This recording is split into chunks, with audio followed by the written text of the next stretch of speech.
de las características de la subrasante, se pueden dimensionar el pavimento rígido. ¿Qué se dimensiona en el pavimento rígido? Se dimensiona el espesor del pavimento, en este caso del hormigón hidráulico o el mortero hidráulico con que se va a vaciar las losas de pavimento rígido, y permite tener un dimensionamiento económico técnico adecuado. Para eso existen varios métodos con los que se pueden dimensionar el pavimento rígido. Entre esos está el método Westergaard, Piquet, método AASHTO y PC. Además del dimensionamiento del pavimento rígido, vamos a ver algunas características de las juntas y su tipología. Y además vamos a analizar en este capítulo el proceso constructivo del pavimento rígido, cuáles son los pasos o cuáles son los cuidados que hay que tener para hacer un vaciado adecuado dentro de la construcción del pavimento rígido. Como habíamos mencionado con anterioridad, existen métodos analíticos y empíricos para el dimensionamiento de pavimentos rígidos. Entre los métodos empíricos se basan en experiencia y limitan su dimensionamiento directamente o los realizan a través de una clasificación de suelos donde establecen tablas o establecen gráficas o establecen algunos elementos donde directamente determinan el espesor de los pavimentos. Y otros métodos que son los analíticos, que permiten a través de configuraciones o determinaciones de esfuerzos admisibles o determinación de el comportamiento de los materiales, poder establecer ecuaciones que permitan determinar un valor de resistencia o un valor adecuado de espesor que permita resistir finalmente el flujo vehicular o la incidencia del flujo vehicular a través de los ejes equivalentes o a través del peso de un camión tipo. Entonces, tenemos diferentes métodos, entre esos está Westergaard, Piquet, AASHTO y el método PCA. ¿Cuál es el concepto del Westergaard? Es finalmente determinar la altura del pavimento en función de ciertos parámetros. En estos casos tenemos los parámetros de peso o carga tipo que se asume en la AASHTO, 18.000 libras por eje, o serían 9 toneladas aproximadamente o 9.000 kilogramos en el sistema internacional. Después necesitamos ciertas características del concreto. Ese es el esfuerzo a flexión. Esfuerzo a flexión también es se puede determinar en función del esfuerzo admisible, 1.25 por esfuerzo admisible. También necesita el radio de contacto. ¿Cuál es el radio de contacto? Es el radio de contacto de la llanta que tiene contacto con la losa de hormigón y que se asume un radio específico en función al diámetro de la llanta. Mayores diámetros de llanta mantendrán mayores radios de área de contacto. Radio de rigidez relativa, que es un elemento que está en función del módulo de elasticidad, el coeficiente de Poy y otro coeficiente. Además, el módulo de rigidez relativa, tenemos el módulo de elasticidad del concreto, que no es más que la determinación de pruebas que se hacen en función de se puede determinar en función de la rotura, compresión del concreto para determinar el módulo de elasticidad. Pueden haber relaciones que permitan definir finalmente el módulo de elasticidad del concreto.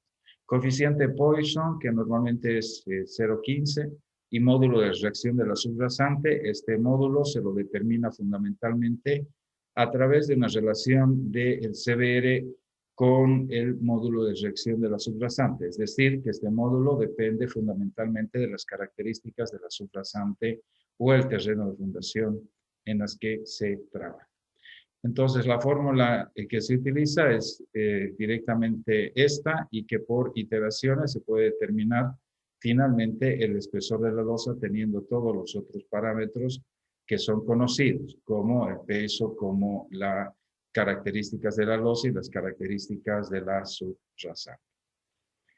Otro método es el método de Piquet, es muy parecido, las fórmulas son muy similares a las fórmulas planteadas por Westergaard, que finalmente depende casi de los mismos elementos, también depende de esfuerzo o fricción, depende del espesor de la losa, o mejor dicho, se determina el espesor de la losa, depende del área de contacto de la llanta sobre el pavimento rígido, el radio de rigidez relativa que está en función del módulo de elasticidad, coeficiente Poisson y módulo de reacción de la subrasante. A través de eso se hace o se determina finalmente se determina la altura o espesor de la losa simplemente resolviendo implícitamente o por iteraciones resolver la ecuación planteada por Piquet. Uno de los métodos más importantes, más que todo debido fundamentalmente a que utiliza más parámetros que los otros, es el método de la Ashton. El método de la Ashton tiene también una fórmula que depende de diferentes parámetros. Entre esos está el número de ejes equivalentes, número de cargas o W18, número de cargas de 18 kips o de 18.000 libras, que equivalen a 80 kilonewtons o 8 toneladas. Este es un número de ejes equivalentes, se basa o tiene el mismo principio con el que habíamos visto en el diseño de pavimento flexible, que es la repetitividad de cargas o número de ejes equivalentes a un camión tipo. Es decir, que todo camión tipo que no sea de 18.000 libras tiene que ser transformada a 18.000 libras en función del tipo de carga. Tipo de carga menores a 18.000 libras tendrán menor cantidad de transformación y camiones que tengan mayores a 18.000 libras tendrán menor o mejor dicho, mayor cantidad o incidencia transformándolo al número de ejes equivalentes. Eso significa que se puede transformar un camión que pese 30.000 libras, por decir, a uno que pese 18 con un factor de carga. Esos factores de carga son los que permiten transformar el número de ejes equivalentes de un vehículo liviano al tipo o de un pesado al tipo. Pero además del concepto de número de ejes equivalentes o la repetitividad de cargas que pueda tener una losa, se tienen otros elementos o otros parámetros que permiten determinar el espesor de la losa. Entre esas está la confiabilidad, que es un valor de Z, que es, es una distribución estandarizada, una curva estandarizada para una confiabilidad R. Ese valor depende fundamentalmente, lo vamos a analizar término por término cuando lo estemos viendo en un ejemplo, pero ese fundamentalmente depende de las características de la carretera. Es decir, si es una vía interurbana, si es rural, o si tiene ciertas características de confiabilidad finalmente de los valores de tránsito futuro que se puedan tener.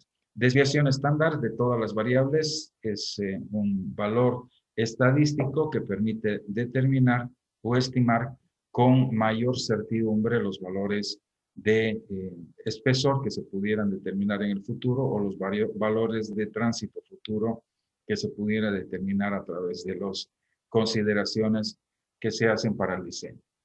El espesor de la losa es normalmente el espesor que se va a determinar a través de la iteración de la fórmula general, que depende de varios valores. Entre esos está la serviciabilidad, que es la prevista en el periodo de diseño. ¿Qué es el periodo de diseño? Es el periodo que se asume que va a tener de vida útil la carretera. Eso significa que pudieran ser periodos de diseño de 10, 20 o 30 años en función de lo previsto para el diseño y en función de lo previsto de la durabilidad de los materiales que correspondan. Se tiene además la serviciabilidad final, que es la serviciabilidad normalmente que se asume cuando la carretera está a punto de colapsar. No se asume una serviciabilidad de colapso debido a que normalmente hasta el tiempo de serviciabilidad inicial las carreteras entran a un mantenimiento y permite una renovación o el cambio de esa serviciabilidad por los arreglos planteados, ya sean bacheos, arreglos, fisuras y demás elementos que son los que debilitan o los que hacen perder la serviciabilidad en una carretera. El módulo de rotura del concreto, este es en libra pulgada cuadrada, que es una referencia finalmente a las características físico-mecánicas que tiene el hormigón, y esto se hace a través de pruebas simples de laboratorio. Se puede estimar a través de una compresión axial simple, las famosas rupturas de probetes que tenemos nosotros en el laboratorio, o se tiene para ensayar el hormigón. Coeficiente de transferencia de carga, esto depende fundamentalmente de las características que tenga la subrasante y las características que tiene el hormigón para su transferencia. Este es un coeficiente que permite finalmente estimar las características de transferencia. Coeficiente de drenaje es un elemento que está en función de la permeabilidad o de las condiciones climáticas que pueda tener las zonas húmedas, semihúmedas y demás. Y si las base o subbase permiten un drenaje adecuado. Estos valores son estimados en función de algunas características propias del lugar. Módulo de elasticidad del concreto en libras pulgadas cuadradas. Este módulo de elasticidad también depende de ensayos de laboratorio que permite sacar su característica de módulo de elasticidad. Módulo de reacción de la subrasante. Este módulo de reacción de la subrasante depende exclusivamente del terreno de fundación o de la subrasante, y en laboratorio nosotros no determinamos ese módulo de reacción, pero sí se puede determinar a través de relaciones o pruebas similares, como es el CBR, que permite, con el CBR se permite o permite determinar el módulo de reacción de la subrasante. Existen tablas que correlacionan el módulo de reacción con el CBR correspondiente.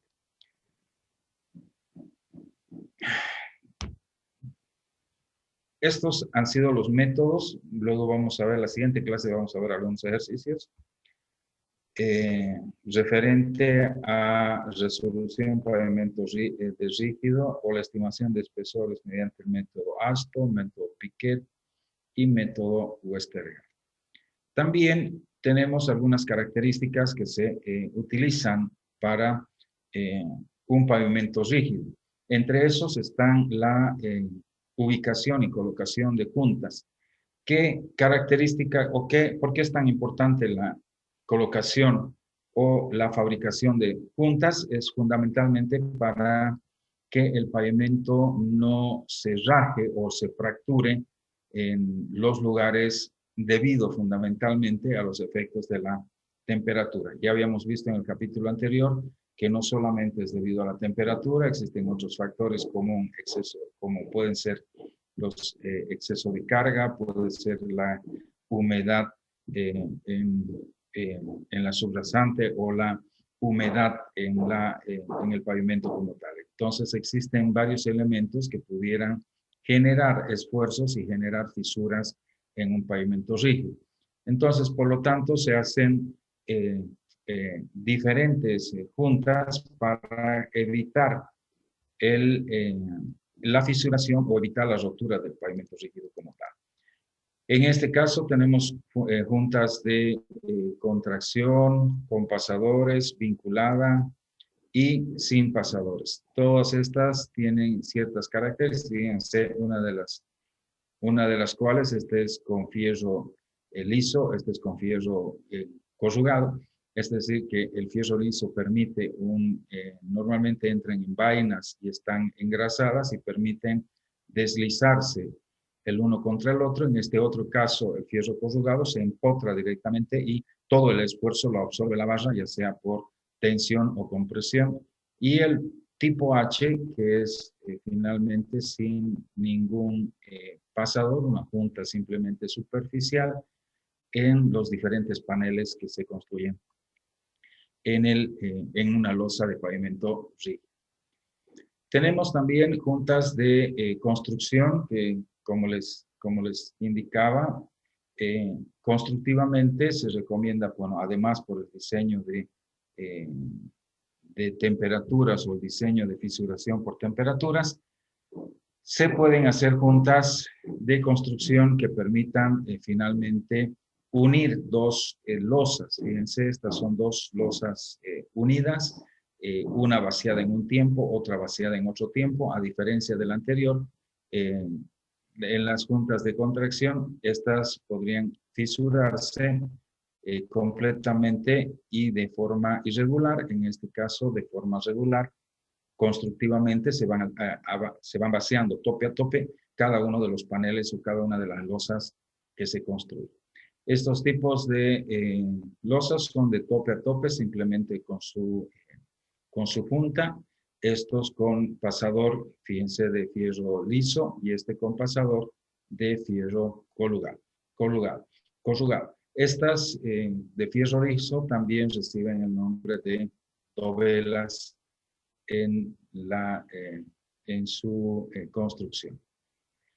Juntas de expansión o de aislación, fíjense, normalmente son de mayor envergadura y también tienen los diferentes elementos. En este caso, tienen juntas que se insertan en plásticos o en elementos premoldeados y permiten la movilidad de la junta en fierro liso. Hay algunas otras como detalles constructivos para mejorar las características de los esfuerzos en los bordes, fundamentalmente donde se tienen ciertas desviaciones o ampliaciones cerca de la junta y que permite una mejor resistencia, una mejor forma de resistir finalmente los movimientos que pueda tener por efectos de temperatura o humedad las dos losas y evitar la transmisión de esfuerzos correspondientes. También sin pasadores puede estar unido a una acera o una luminaria o alguna estructura con un espesor que está normalmente por el orden de 1 pulgada, son 25 milímetros, para que puedan hacerse las juntas de expansión o de aislación. Proceso constructivo. El proceso constructivo de pavimentos de hormigón puede variar dependiendo de los equipos. En países más industrializados se tienen maquinaria y equipo que son en muchos casos automatizados. Quiere decir que preparan el hormigón, dosifican el hormigón e inclusive lo van colocando y hormigonando en el mismo proceso. O también existen las construcciones manuales que se realizan a través de vibradoras manuales, todo con nivelado a regla, con nivelado de lo más rústico finalmente posible, que permite construir el pavimento rígido. Entonces tenemos, en función de los equipos utilizados, la construcción manual, la construcción con equipos de mediano rendimiento y la construcción con equipos de alto rendimiento. Quiere decir que para construir el hormigón tenemos diferentes, o utilizar mixtos finalmente, ¿no? Mixers, y tengan algún equipo especializado que permita el colocado del pavimento conforme se va avanzando en el trabajo. Para el proceso constructivo de pavimentos de hormigón tenemos dos grandes grupos, uno que es en las actividades preliminares y otro en la construcción de la losa como tal.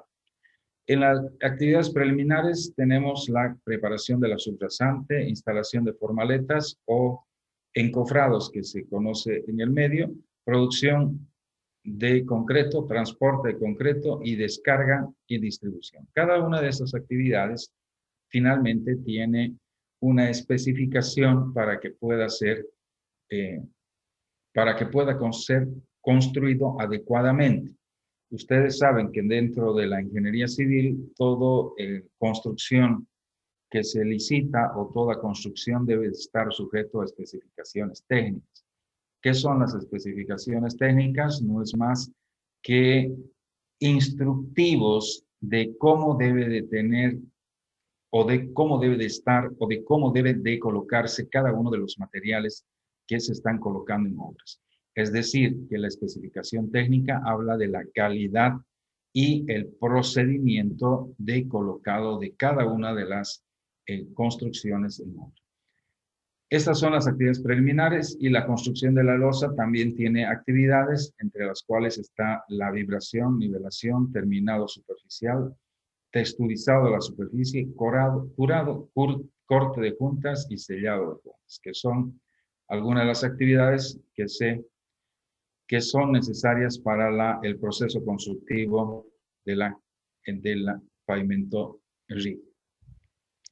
Preparación de la subrasante. La preparación de la subrasante normalmente tiene que tener un proceso y tiene que verificarse cierta densidad o cierta resistencia. Normalmente cuando la subrasante, habíamos analizado en capítulos anteriores, cuando los subrasantes son menores a 3% de CBR, esa subrasante es pésima, debe de cambiarse, debe de colocarse una nueva o debe de mejorarse. Cuando las subrasantes ya van mejorando, se necesitará una capa base o una subbase respectivamente. En el hormigón, en el pavimento de hormigón, solo precisa una subrasante conceptualmente mejorada. Con un CBR que esté por encima del 10%, se puede diseñar sin ningún problema, es decir, que con subrasantes simplemente mejoradas, con una buena densidad, con buen contenido de humedad, ya se puede vaciar el hormigón. Simplemente hay que dejarla lisa y homogénea. Otro de las consideraciones que hay que tener para la subrasante es que debe de tener por lo menos el 95% de la densidad máxima. ¿Qué es este concepto? El concepto es el mismo que ustedes han visto en laboratorio de suelos, que se van obteniendo humedad óptima, densidad máxima, y esa densidad máxima la tiene que representar en obra. ¿Qué significa representar en obra? Que si yo he sacado 2.1 en laboratorio, yo debo de sacar 2.1 o próximo a 2.1 para que la compactación en obra sea la adecuada. No puede ser menos del 95% de la densidad máxima encontrada en laboratorio. Otros elementos que se tienen que considerar en la subrasante es el sistema de drenaje, que hay que prever un sistema de drenaje porque el agua es uno de los agentes fundamentales para la destrucción de todo el sistema. Es decir, que hay que prever un sistema de drenaje superficial o subsuperficial. En zonas con bastante humedad hay que plantear algún drenaje subsuperficial si fuera el caso. Otro elemento es que las losas deben estar siempre libres de exceso de humedad. Como les decía, el exceso de humedad es uno de los factores fundamentales, es uno de los factores por las que puede la losa generar esfuerzos adicionales y por la que puede finalmente fracturar, rajar y degradarse en el transcurso del tiempo. En algunos casos, cuando es necesario, se coloca una base granular. En este caso, se tiene que considerar, si es que se coloca la base granular, tiene que ser un apoyo continuo y uniforme en las losas. En muchas especificaciones técnicas, cuando los suelos son de muy baja calidad, o sea, es decir, de menores al 3% en CBR, se aconseja colocar una base granular para que el asentamiento de la losa sea más homogéneo y permita un menor esfuerzo en el suelo para que pueda deformarse y después rajarse y acortar su vida útil. Las exigencias de compactación deben ser las adecuadas. Como ya les indicaba, cada capa o cada base granular tiene una especificación técnica definida, la cual permite finalmente hacer o determinar con las características de calidad que se busca. Una de las características de calidad o que se mide es la densidad máxima, comparada con la densidad máxima del laboratorio, para verificar que la compactación es la adecuada. Además, también se define o se comprueba la humedad y se determina las características, con lo cual se determinan las características de densidad correspondiente. Instalación de formaletas. En el medio se conoce también como encofrado, que se pudiera colocar en el pavimento rígido. Estas son para armar normalmente entre paño y paño o losa y losa. ¿Qué es lo que pasa cuando se arma continuo? Cuando se arma continuo, los esfuerzos son mucho mayores y la aparición de grietas pueden ser más frecuentes. Entonces, para eso se van armando entre paño y paño o entre losa y losa. Y estas formaletas tienen que estar totalmente niveladas y en algunos casos permitir la transferencia de barras, es decir, que las formaletas deben de colocarse los pasadores o los pasajuntas que pudieran tener de losa en losa, si es que son con juntas vinculantes o no. ¿Para qué funcionan las formaletas? Actúan como moldes, sirven como guía de rieles para el equipo terminado y pueden ser metálicas y o de madera en su construcción. Dovelas y barras de anclaje. Las dovelas y barras de anclaje normalmente se colocan para que la transferencia de carga de una losa a la otra sea lo más adecuada posible. Si se fijan en la gráfica, en una rueda que va a una grada, esto hace un delta o un desplazamiento de una losa contra la otra y esto generaría una irregularidad en el flujo vehicular.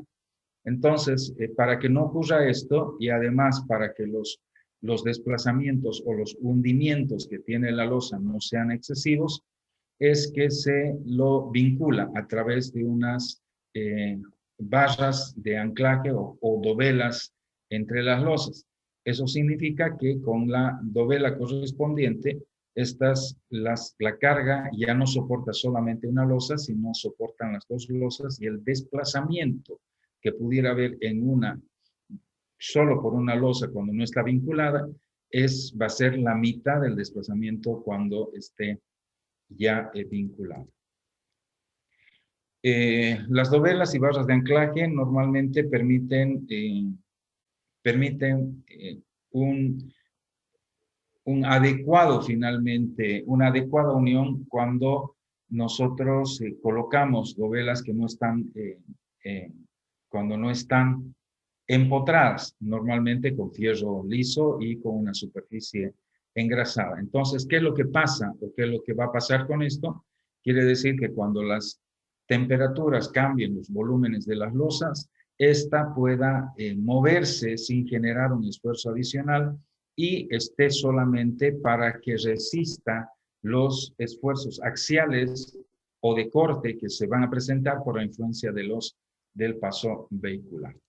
Entonces, esta es la característica de una barra de anclaje correspondientemente. Fíjense, las barras de anclaje son de acero corrugado. La diferencia, las dovelas son de acero liso. ¿Qué es el acero corrugado? Cuando se anclan una con la otra y no permite ningún movimiento. Esta no es lo más óptimo en el pavimento rígido, pero constructivamente es más simple. En cambio, las dovelas, que son con pasadores que permiten el movimiento del fierro, normalmente se empotra en un lado y se deja engrasado y libre en el otro lado para que el movimiento de las losas, o sea, no se obstaculice y no generen esfuerzos adicionales. Entonces, cuando no se tienen muchos esfuerzos debidos a temperatura, se puede colocar barras de anclaje de acero corrugado, y si se tienen muchos esfuerzos o muchos cambios o mucho gradiente de temperatura, se deberán usar barras de acero lisos que se insertan a las juntas correspondientes. Otro de los actividades preliminares es la producción del pavimento. Como saben, existen productoras del concreto, son planta de mezclas. ¿Qué tienen estas plantas de mezclas? Normalmente tienen la facilidad de poder colocar una dosificación adecuada. Ustedes saben que el dosificar adecuadamente con la cantidad adecuada de agua es uno de los principales requisitos de un buen hormigón. Entonces, en una planta clasificadora o una planta de mezclas pueden dosificar el hormigón por peso, quiere decir que tienen balanzas electrónicas inmersas en cada una de las plantas, y tienen diferentes tamaños de agregados donde uno digitalmente puede establecer los pesos de cada uno de los agregados, inclusive el peso del hormigón e inclusive la cantidad de agua que se va a colocar en el hormigón. Entonces, estas plantas permiten una dosificación adecuada, lo que va a permitir resistencias del hormigón más elevadas o más óptimas dentro de la producción del agregado como tal.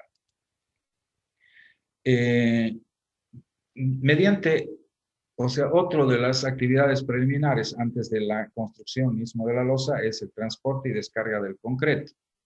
¿A qué se refiere el transporte y la descarga del concreto? Se refiere a transportarlo en tiempo adecuado y descargarlo con las especificaciones técnicas adecuadas. ¿Qué significa transportar con el tiempo adecuado? Significa que el hormigón tiene un tiempo de fraguado, un tiempo de endurecido que se tiene, y no se lo puede transportar por mucho tiempo. Normalmente no es aconsejable tenerlo más de una hora el hormigón, aunque existen algunos aditivos que permiten retardar el endurecimiento si es que la producción del hormigón se encuentra en lugares distantes, pero tampoco se puede retardar por mucho tiempo. Es por eso que la mayoría de los mixers que transportan de lugares distantes, el agua la tienen para incorporar cuando se estén aproximando al lugar de descarga. Entonces, el proceso o el transporte debe de estar controlado, analizando que los factores de fraguado pueden impedir un transporte y una descarga adecuada. Otro de los elementos que hay que considerar en las descargas es que en concreto se pueda limitar la altura de la descarga, es decir, que no debe de caer de mucha altura, debido fundamentalmente a que es un material fluido, conceptualmente pesado, y esto va a generar como el agua charcos y salpicaderos, y no se va a poder controlar si es que se vacía de gran altura. Además de vaciar de gran altura, va a permitir que el agregado pueda precipitarse el agregado menor y no tener una homogeneidad en el hormigón. Bueno, jóvenes, se va a cortar en un minuto. Por favor, en 30 segundos se vuelven a conectar en cuanto se desconecte cuando se desconecte el Zoom, por favor.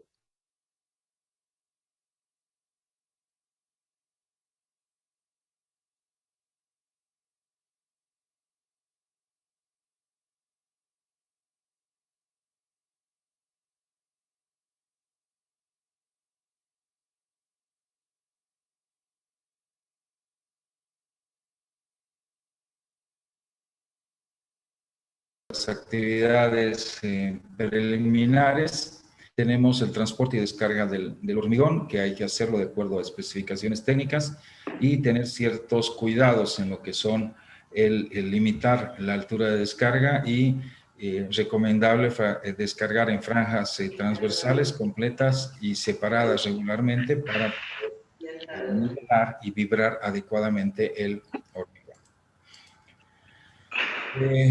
Dentro de las actividades preliminares también tenemos el colocado del hormigón. Prever fundamentalmente que hay que humectar el suelo o la subrasante o la base para no tener problemas finalmente de un secado rápido del hormigón o la transferencia del hormigón al suelo y este comience a perder las características del fraguado o el endurecido que se pueda realizar por falta de agua pueda ser deficiente. Entonces, en el colocado hay que prever algunos elementos, además de no generar charcos, también el exceso de humedad en el momento de vaciado puede generar diluciones y puede generar una baja en la resistencia del hormigón. Para la otra parte, dentro de lo que es el proceso constructivo del hormigón, tenemos la parte de la nivelación de la losa. Una vez que se tenga el colocado vaciado, hay que proceder a la nivelación. Normalmente el proceso está orientado fundamentalmente o ya definido con el colocado de las formaletas o el encofrado que se ha colocado, donde tenemos unas reglas o carriles que permiten hacer un nivelado completo. Este nivelado se puede hacer a través de dos metodologías, una que es a través de una regla de nivelación o a través de una regla vibratoria. Y esto va a permitir tener un espesor adecuado. Hay que tomar en cuenta que hay que hacer el espesor que se coloque antes del vibrado debe tener un espesor ligeramente superior, normalmente entre medio y 1 centímetro más del espesor, porque al colocarse la regla vibratoria o al colocarse el vibrador, este hormigón comienza a descender por la salida del aire o la limitación de los poros del hormigón. Una vez que sea distribuida, inmediatamente se debe compactar o vibrar. El proceso de compactación se lo hace a través del proceso de vibración. Compactar es disminuir el volumen del hormigón y esto se lo hace a través de la vibración. Vibración. Para la vibración tenemos dos procedimientos para la vibración. Esto se puede hacer de manera con vibradores de inmersión y se puede hacer con reglas vibratorias. Es decir, que es necesario la vibración porque al momento de vaciar o colocar el hormigón y al nivelar, este se encuentra con espacios de aire. Normalmente, si los espacios de aire están mayores o iguales a 5%, el hormigón podría disminuir en su resistencia hasta el 30%. Es decir, que el aire incluido en el hormigón va a disminuir la resistencia. Es por eso que el procedimiento de vibrado está presente en todas las especificaciones técnicas que se tiene en construcción de gaviones. ¿Para qué se hace la vibración? Se hace para que el hormigón sea más denso, sea más resistente y sea homogéneo. Dentro del proceso, fíjense cuál es la pérdida de la resistencia del hormigón por la influencia de los espacios vacíos. Es decir, que si no vibramos adecuadamente el hormigón, la resistencia pudiera bajar, si se fijan según la gráfica, hasta el 10%, el 60% de la resistencia. Es por eso que hay que cuidar de vibrar adecuadamente el hormigón para no disminuir finalmente la resistencia que pudiera tener el hormigón luego del curado correspondiente. Otro de estos son los dos procedimientos que les he mencionado. El proceso de vibrador por inmersión es simplemente el vibrador convencional que se tiene en el medio, y otro es el vibrador de regla vibratoria. No es más que un motor que se conecta a un costado de la losa. Este motor va a permitir que se genere un movimiento oscilatorio, un movimiento de vibración, lo que va a transmitir en la losa y va a permitir que puedan salir el aire y eliminar finalmente los espacios vacíos de la losa del hormigón. Acabado del concreto, nivelación. Normalmente el acabado de concreto se lo puede hacer de dos maneras, como les había mencionado. Se puede hacer a través de la regla vibratoria. Lo bueno es que en la regla vibratoria, mientras uno está ya vibrando el hormigón, puede ir avanzando si tiene las reglas correspondientes o si tiene el nivelado correspondiente, ya va a presentar un hormigón terminado. Y si no, lo convencional, que son con la regla de aluminio o regla metálica, que se utiliza y se va moviendo como zigzagueando y determinando la nivelación correspondiente a través de ese procedimiento. Fíjense, a nivel general, la regla vibratoria tiene un mejor acabado que la construcción por reglas de aluminio o regla metálica que se elabore para poder hacer la nivelación correspondiente. Luego de la nivelación se procede al acabado del concreto con acabado superficial.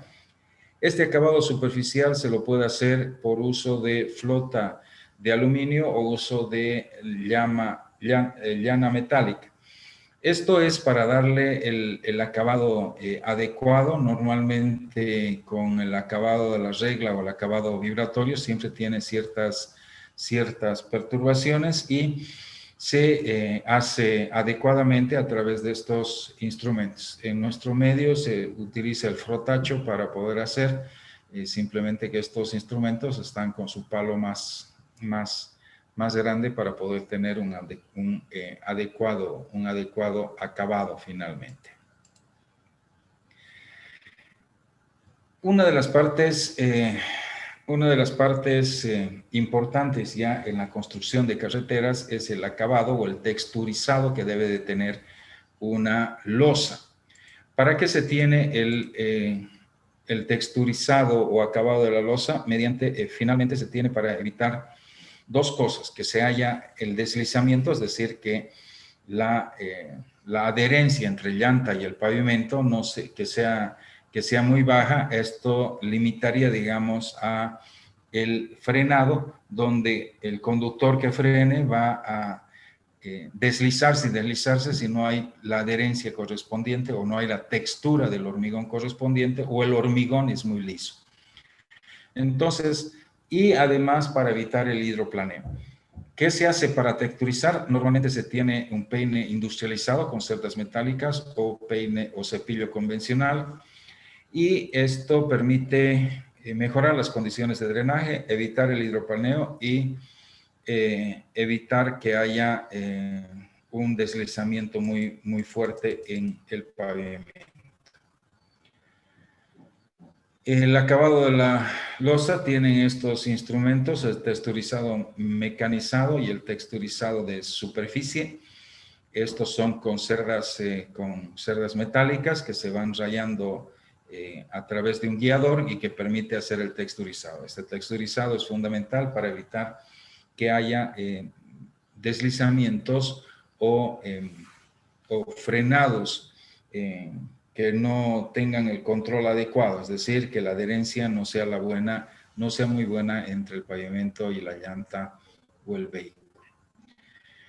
También existe un microtexturizado que se puede hacer para el hormigón. Este microtexturizado, en algunos casos, se utiliza una tela para darle una microtextura, que puede ser con una tela de yute en sentido longitudinal de la vía. Se la va recorriendo y se le va dejando una microtextura que pudiera ser con microtextura y macrotextura o simplemente microtextura en función de las características que se puedan plantear en la construcción de la losa correspondiente.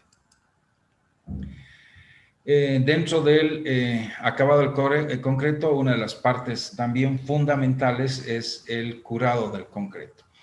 ¿Para qué se hace el curado del concreto? Se hace para el control de la fisuración por retracción plástica y retrasar los esfuerzos de tensión superficial hasta que el concreto gane su resistencia para resistirlos. ¿Qué significa? Significa que si es que no se cura el concreto adecuadamente, este va a presentar fisuras debido a una retracción plástica que tiene el concreto en el proceso de fraguado.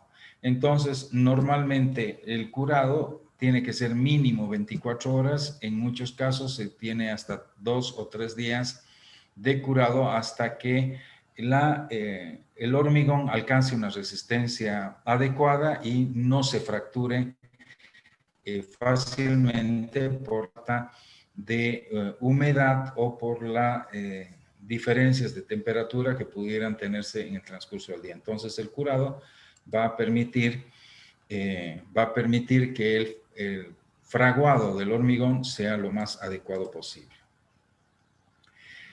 El curado del hormigón normalmente se tiene para mantener una temperatura y humedad adecuadas para que pueda alcanzar la resistencia de diseño.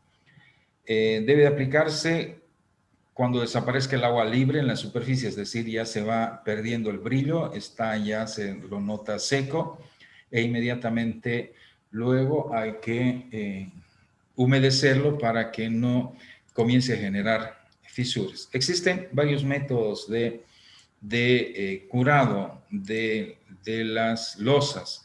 Algunos de ellos pueden ser inundación, se puede dejar 1, 2 o 3 centímetros de agua sobre la losa, si es que esto puede retener el agua.